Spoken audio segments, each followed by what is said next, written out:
Magandang araw po sa inyo lahat mga viewers. Ako po si Rebecca Mendoza. Ako po muli ay magsasagot ng mga 10 mga katanungan.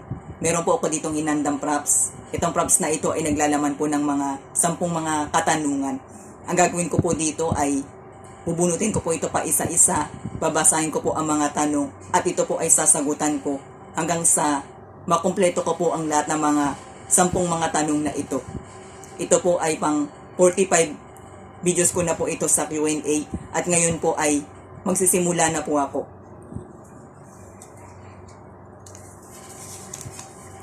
Anong gawain ang hindi mo na uulitin? Ang mga gawain na hindi ko na uulitin ay kung saan ako nagkamali o yung mga nagawa kong maling desisyon sa buhay. Ito ay patuloy kong tatandaan pero hindi ko na ito babalikan, kundi bagkus gagawin kong itong o gagamitin ko itong isang mahalagang leksyon.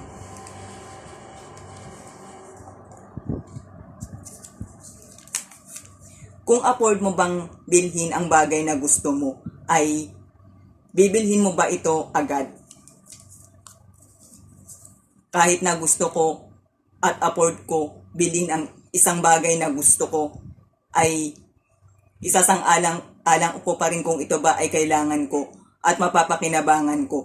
Kung ito ay kailangan ko, mapapakinabangan ko at nasigurado ko na maayos ang kalidad nito, ay pipiliin ko tong bilhin. Pero kapag ito ay hindi ko naman kailangan at hindi ko mapapakinabangan, kahit pa ito ay gusto ko at afford ko, hindi ko ito pipiliin bilhin.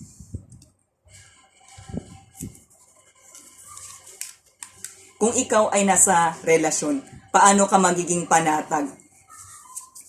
Kapag kilala na namin mabuti ang isa't isa, dahil kapag kilala na namin mabuti ang isa't isa, hindi na kami maghinalaan pa sa isa't isa, kundi bagkus tatatag ang aming pagtitiwala sa isa't isa.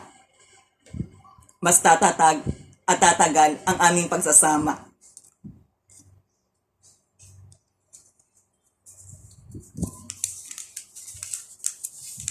Anong mga gastos ang hindi mo na panghihinayangan?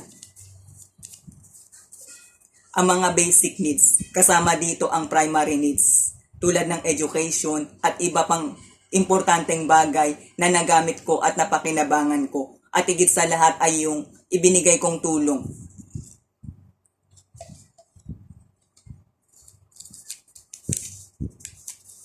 Paano mo masasabi na nasulit na ang iyong buhay? Kapag ako'y natuto ng husto at nagampanan kong mabuti ang mga misyon ko sa buhay.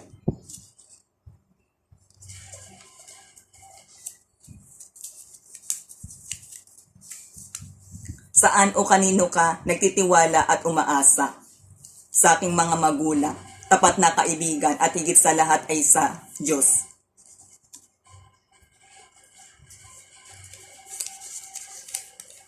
Anong sitwasyon o dahilan kung bakit hindi mo titigilan gawin ang isang bagay? Kapag alam ko na ito ay tama at ito'y patuloy kong nagagawa ng tama at magaling, dito ako nalilibang at dito ako sinuswerte.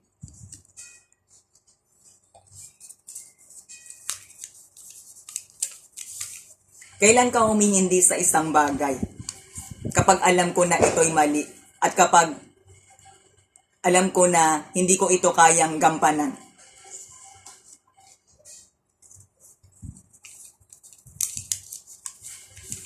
Paano magiging pagpapala ang pagsubok?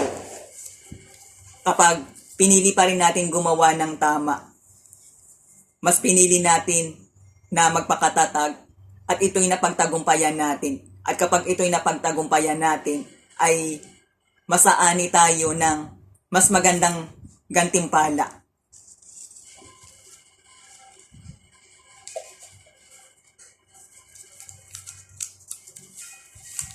Gusto mo bang magbago pero tila ayaw kang bigyan ng pagkakataon? Kahit hindi ako mabigyan ng pagkakataon, ay mas pipiliin ko pa rin na magbago dahil gusto ko i-improve ang aking sarili, ang aking buhay.